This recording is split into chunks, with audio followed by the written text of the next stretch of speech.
It's almost Halloween, and I guess some studs decided to go as scrubs this spooky season. Starting with Breece Hall, who I think he switched his jersey number to 0 in this game, because I saw a Jets running back score a touchdown, but he was wearing number 0.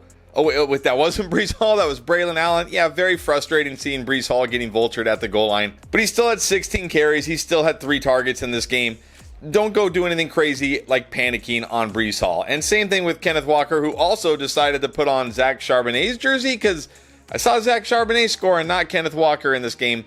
But once again, it was still clearly the workhorse running back, and 4 receptions. I mean, if Kenneth Walker is going to get this kind of receiving work, he's going to be just fine. Don't worry about him. And then I guess Amon-Ra St. Brown decided to go as his teammate, Jameson Williams, this week. 2 catches for a touchdown. That sounds like a Jameson Williams stat line, not an Amon-Ra St. Brown stat line. Jared Goff, only 12 completions in this game, only 85 passing yards. I mean, they didn't have to do anything in this game. They were like razzle-dazzle, punt return touchdowns. Come on, the Titans put up no fight here. Amon-Ra will be fine. And then I guess Drake London decided to leave all the treats for Darnell Mooney this week, as Mooney had a huge game, almost 100 yards and a touchdown, and Drake London was the invisible man. But look, Drake London is going to be fine. This is really his first bad game since week 1. I know it's the Bucs. I know we expected a huge game. But still, you got to give him a pass here. Don't panic. But I don't think we can say that for Michael Pittman, who's looking like one of the biggest busts in fantasy football this year.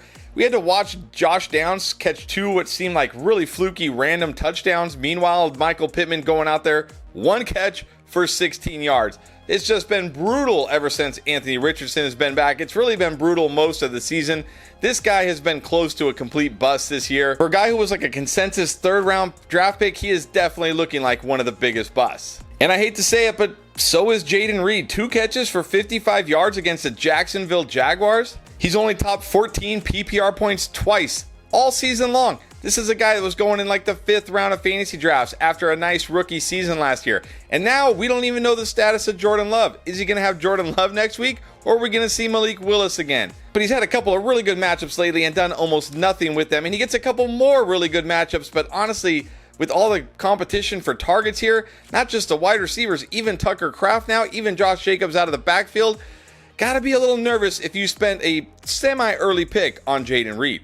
And we gave Jaylen Waddle a pass for being a bust early in the season because, of course, Tua got concussed, midway through that second game. But this was not the game we were looking for with Tua back under center. 4 catches, 45 yards, no touchdown. But look, this was a weird game. Even Tyreek Hill didn't have a big game. Instead, it was like Jonnu Smith and Devon Achane getting all the receiving yards here. I'm not ready to panic just yet on Jaylen Waddle. But, man, if this continues to another week or 2, definitely panic level will be going way up. So think you got to give him another shot here. Remember, that was Tua's first game in a month. He should be better, as should Tua. So let's give him another shot in week 9. But I might just be done with Davante Adams. New team, same old Davante Adams. Hasn't hit 10 PPR points since he's been a Jet. Even getting to play with his BFF Aaron Rodgers has not helped him one bit here. And look, Garrett Wilson looks great. Garrett Wilson looks like the younger, better wide receiver right now. And also this Jets team and offense looks like a mess. Aaron Rodgers looks like a 40-year-old quarterback right now. And Davante Adams looks like a 32-year-old wide receiver right now. If you held on to Davante Adams, hoping for this trade, or if you bought low on Davante Adams hoping he'd go to the Jets,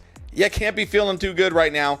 I'm sure Davante Adams will still have some decent games through the rest of the season, but at this point, got to be more like a wide receiver 3 for fantasy. And we talked a lot about this Commanders defense. If you watched our start-sit videos, if you watched our live streams, we said, hey, over the last 4 weeks, they're giving up the 2nd fewest points to wide receivers. This isn't a smash spot for DJ Moore, but I expected better than 2 catches for 27 yards.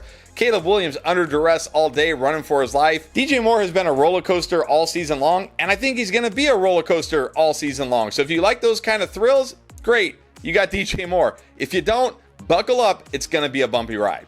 And I don't even know what to say about Amari Cooper in this game. 1 catch for 3 yards. Keon Coleman had a great game. Khalil Shakir had a great game. You would think going from Cleveland to Buffalo would have been a huge boost to Amari Cooper's value, but so far it really hasn't been. But again, he's got Josh Allen. He's still probably learning this system, still probably learning this offense.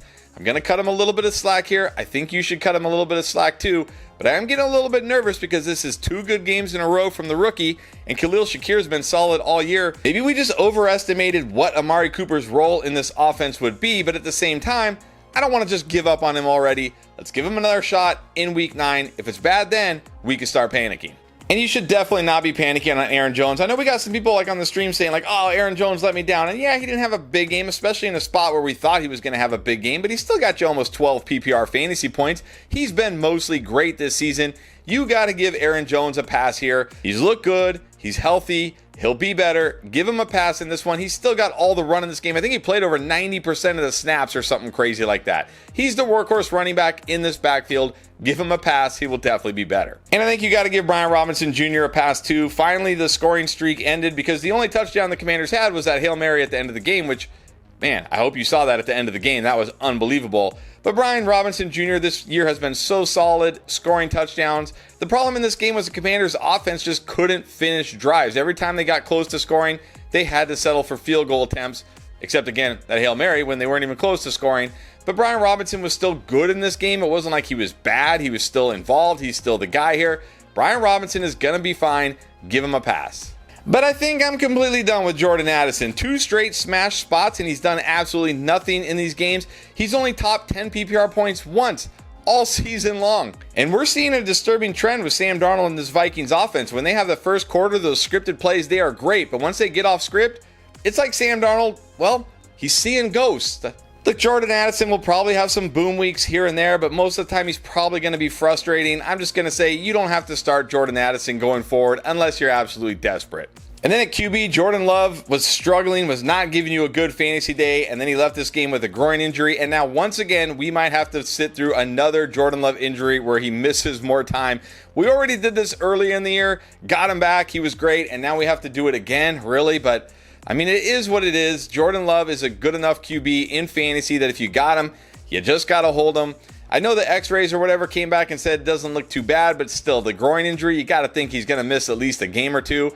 But just hold on to him, and when he gets back, you can roll him out again. And let's hope this is the end of the injuries for Jordan Love. But we can't even use an injury excuse for CJ Stroud. Like, what is going on? Is this just sophomore slump? No Nico? In a smash spot against the Colts? A very mediocre game here, and he's only topped 20 fantasy points once all season long.